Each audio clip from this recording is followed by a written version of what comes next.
तो आपको ऐसे संतों के दर्शन हुए होंगे जिन्होंने आपसे कहा होगा कि नाम जप किया जाए, परंतु हमारे आप। गुरुदेव, पहले सबसे पहले हमारे गुरुदेव ही, गुरुदेव की ही कृपा से अध्यात्म मार्ग क्या है ये जाना जाता है। गुरुदेव की ही कृपा से अध्यात्म मार्ग को पकड़ा जाता है। गुरुदेव की ही कृपा से अध्यात्म मार्ग तय हो जाता है। मूल सब में गुरुदेव की कृपा है। अब बोलिए। परंतु आपने पहले ज्ञान योग का साधन किया, अखंड रस प्राप्त किया।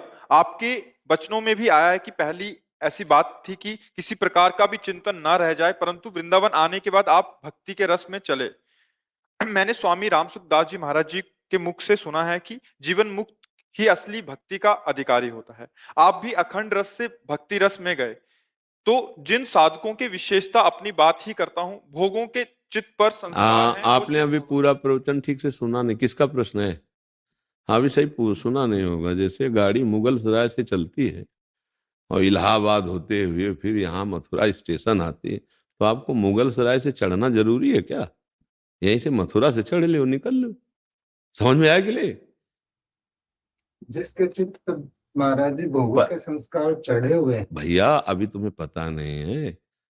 अगर तुम्हारा विश्वास और श्रद्धा हो जाए तो तात स्वर्ग अपवर्ग सुख धरी तुलाए कंग, तूल न ताय सकल मिल जो सुख लव सत्संग। इसका तुम कभी चिंतन करना। तुमने तो साधन पक्ष का चिंतन किया, कृपा पक्ष का तो चिंतन किया नहीं। भगवान अपने जिन जनों से जगत मंगल करवाना चाहते हैं उनको कसौटी पर कसते हैं और विविध मार्गों का ज्ञान और अनुभव करा कर लाते हैं। लेकिन जो भगवान के निज जन बनना चाहते हैं उनको विविध मार्गों में दौड़ने का श्रम नहीं करना होता। भगवान ने अपने पट्टे को तैयार ही इसीलिए किया है कि एक ही झटके में तुम्हारा वो काम बन जाए जो पूरे जीवन रगड़ करके वो अनुभव करके आए। तभी कहा गया यही लाभ शंकर माना। अब जैसे आखिरी में आकर के राधा बाबा कहाँ टिके? राधा राधा राधा नहीं टिके। बचपन से कितनी भारी उपासना, ऐसा साधन, अब आखिरी से इस अधम को क्या मिला? राधा राधा राधा। तो हम आपको क्या कह रहे हैं? राधा राधा राधा। अब आपको लग रहा है मेरा अंतःकरण विषयी है, मैं अपवित्र हूं, मैं ऐसा हूं।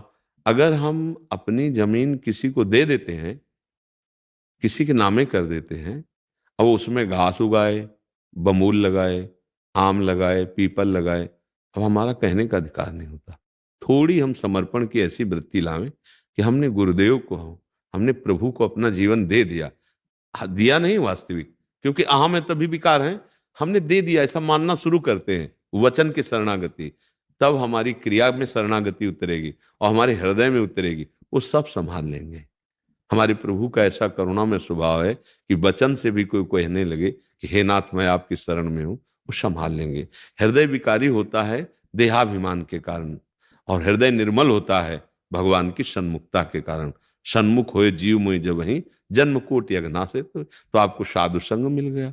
आपको भगवान की सन्मुखता कैसे होती है ये भी समझ लिया। अब आप अपने को लिए क्यों बैठे हैं? छोड़ो अपना चिंतन, उनका चिंतन करो जिनके चिंतन करने से निर्मलता आती है। हम नीच हैं, अधम हैं, एक बार समझ लिया ना, अब बहुत बढ़िया है। अब हमको उनकी तरफ देखना, वो करुणामय है, कृपामय है, बड़े सामर्थ्यशाली हैं, एक क्षण में घोर पापी को भी महात्मा बना देते हैं। अपिचेत सुदुराचारो भजते माम अनन्य भाग साधुरीव समंतव्या सम्यक व्यवसिता हिस्सा। अगर हमारे अंदर ये अहंकार बना रहे कि मैं तपस्वी हूं, मैं जितेंद्रिय हूं, मैं व्रतधारी हूं, भैया सबसे बड़ा कूड़ा करकट ये जमा है, भगवत प्राप्ति नहीं होगी। और अगर हमारे अंदर मैं नीच हूं, अधम हूं, अब गुरुदेव ने कृपा की सतमार्ग मिला, हमको बताया कि राधा राधा, भैया और हमें तो कुछ ज्ञान है नहीं, कुछ जानते नहीं, बस उन्हीं की कृपा बल से राधा राधा राधा, पक्का भगवत प्राप्ति हो जाएगी। देखो डिब्बे में ज्यादा ताकत नहीं होती, ताकत होती इंजन में। इंजन में दो ही चार लोग बैठते हैं और डिब्बे में 100 70 90 ऐसे बैठते हैं ना, और बड़ी ठसक से जहाँ इंजन जाता है वहीं डिब्बा चला जाता है। ये डिब्बा है आचार्य इष्ट, इसके इंजन हैं, उन्हीं के बल से वो डिब्बे का कनेक्शन आचार्य गुरुदेव इष्ट में है। अब सैकड़ों को लाद के निकल जाएगा और कनेक्शन हट जाए तो एक कदम डिब्बा नहीं चल सकता। समझ रहे ना? हमको मुगल सराय भागने की जरूरत नहीं, हमको जहां से डिब्बा मिला है वहीं चढ़ बैठना है, गले पड़ जाला है, बस बात समझ ली। इंजन का वो अपने आप पहुंचा दे। हम लोगों को विश्वास नहीं होता है, इसलिए हम परेशान होते हैं। बिन विश्वास भगति नहीं, और ते बिन द्रवहि न राम, और राम कृपा बिन सपन्यु, जीव न लह विश्राम। अगर ये तुम्हारे अंदर बैठा रहेगा कि मुझे जीवन मुक्त होके फिर ऐसे ऐसे, तो बहुत परेशानी आ जाएगी। तुम्हारे अंदर ये आ जाए कि भगवान ने हमको तो घर बैठे सब परम कल्याण दे दिया। अगर मुझे सत्संग मिलने लगा, संत समागम मिलने लगा, और मुझे विश्वास है कि इन संत के वचन से, इन संत के संग से अमोघस्य निश्चित भगवत प्राप्ति हो जाएगी, हो जाएगी। और विश्वास न हो तो देखो, दुर्योधन को भगवान पर विश्वास नहीं, तो सामने भगवान है पर उसको कोई आनंद, कोई अनुभूति नहीं हो रही, जलन हो रही। तो विश्वास का विषय है। जैसे भगवान अपने संतों को जो कसते हैं, वो उनके लिए नहीं कसते, वो जगत मंगल के लिए कसते हैं, पक्का समझ लेना।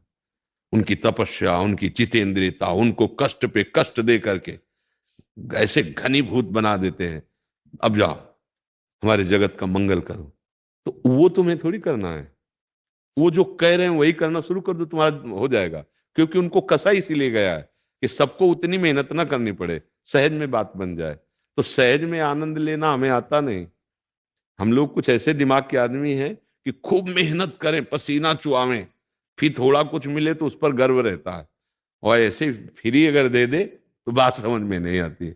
एक संत सेवा में एक शिष्य जाता था, तो एक दिन उसने कहा, महाराज जी मेरे मन में एक कामना है, मैं बहुत गरीब आदमी हूं, आपकी सेवा की थी कि मुझे कुछ मिले, तो अभी तक तो हमें कुछ मिला नहीं, आज हमारी इच्छा है कि आप कुछ हमको दीजिए।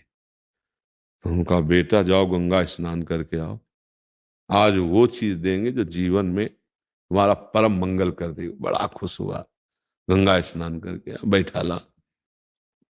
देखो किसी से कहना नहीं, बहुत गुप्त बात है, अमूल्य है, महामहिम है, निश्चित तुम्हारा परम मंगल। बोले जी महाराज। बोले गौराम। बोले राम। यही यही चीज है। मन में आ गया, यार गुरु जी हमको तो उसका था कोई मतलब, कोई ऐसा हीरा जवाहरात, कोई मणि, कुछ ऐसा। बाहर निकला आश्रम से तो कुछ चरव आए थे, बोले भगत जी राम राम। गुरु जी कहते किसी से कहना नहीं है, तो चरवाहा भी बोल रहा है राम राम ऐसे। दूसरे दिन गया, बोला गुरु जी। हाँ, बोले हम समझ रहे हैं, नहीं एक प्रश्न था। बोले नहीं, हम समझ, हमारा पहले काम करके आओ। वो झोली लाओ, झोली नहीं, उसमें एक हीरा था। बोले इसे लो, बाजार से बेचना है इसे, देना नहीं, केवल दाम तुम्हें नोट करके बताने हैं आकर के, जाओ पूरी बाजार में इसको दाम नोट कर। तो पहले सब्जी मंडी में गया, बोला ये गुरु जी ने दिया, इसके बदले में आप क्या देंगे।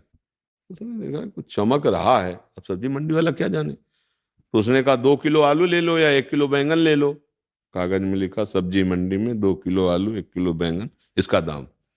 अब वहां से गया, तो ऐसे बनिया की दुकान में दिखाया, तो उसने देखा कि, फिर सामने देखा कि गरीब आदमी, कोई चमकीला पत्थर टाइप। बोले 1,000 रुपया देंगे। 1,000 रुपया। लगा यार, वहां तो 2 किलो आलू, यहाँ 1,000 रुपया। अब स्वर्णकार के पास, स्वर्णकार ने देखा है तो हीरा, पर इस गरीब के पास कहां से आएगा। तो कहा 1,00,000 रुपया देंगे, रख दो। 1,00,000 रुपया। अब हिम्मत बनी, सबसे बड़े जौहरी के पास गया। तो उसने कहा भाई, हमारी दुकान में जितने रुपए सोने की सामग्री सब चाहे तू ले जा, इसकी कीमत तो है ही नहीं। देखा, अमूल्य हीरा। अब आया, बोले गुरुदेव अमूल्य है। बोले कैसे जाना। तो उनका पहले पहले ऐसे गया सर। बोले अगर कह देता बेच जाओ तो तुम 2 किलो आलू लेकर के चले आते। असली बात तो जौहरी ने जाना ना। तो बेटा जो राम नाम है ना, वो कोई फकीर जानता है कि क्या है। तू अभी संसारिक वृत्ति का है, इसलिए तूने मेरे दिए हुए नाम पर महत्व तो नहीं किया। और लगा वही प्रश्न तो करना चाहता था। बोले हाँ गुरु जी, ये बात तो जानवर चराने वालों को भी बात है, पता है, जो आप हमसे कह रहे थे किसी से कहना नहीं। क्योंकि जब निकले तो बोले राम राम, और आप कह रहे थे किसी से कहना नहीं। बोले हाँ बेटा, इसको कोई फकीर जानता है, ये क्या वस्तु है। तो ऐसे ही जैसे संत जन अपने अनुभव बोल रहे हैं, आप राधा राधा आप ऐसे चलो। अब हमको लगता है कि ये तो इतना करके आए हैं तब इनको ऐसा मिला है, मतलब वो करना जरूरी नहीं, वो जो कह रहे हैं मान लो, तो बस वो जहां है वहीं तुम पहुंच जाओगे। क्यों? आप सरिस चाहें सब कीन्हा, ये परम बात है। ये जरूरी नहीं, संतों को जो भगवान कसते हैं जगत मंगल के लिए, वो तुम्हारी कसौटी नहीं हो सकती। तुम उनकी बात मान लो तो वही रस तुम्हें प्राप्त हो जाएगा, तुम्हें दौड़ भाग करने की जरूरत नहीं है। जब जान लिया कि ये संत हैं, तो हम उनका बहुत जोर से पकड़ ऐसी करे कि उनकी जो बात निकले वो मान लो वहीं पहुंच जाओगे जहां वो है। आज तक लाखों को संतों ने अपने वचन से भगवान से मिला दिया है, संतों के वचन से तो है। तो ये बात मानना, अगर अगर हम बचपन में जैसे चले थे, हम अपने गुरु जी की बात ना मानते तो जीवन बर्बाद हो जाता। बात मानी तो वो क्रम से ऐसे, अब वो कैसे कसना चाहते थे, वो ऐसा क्यों करना चाहते थे, अब वो बात समझ में आ रही कि इसलिए कर, नहीं आप प्रश्न करते तो उत्तर कहां से आता, बिना अनुभव के उत्तर किस बात का। तो पूरे हर मार्ग में ऐसे कर, तो आप जहां से बोलो फटाक से उसका उत्तर आ गया, श्री जी उसका उत्तर दे रहे।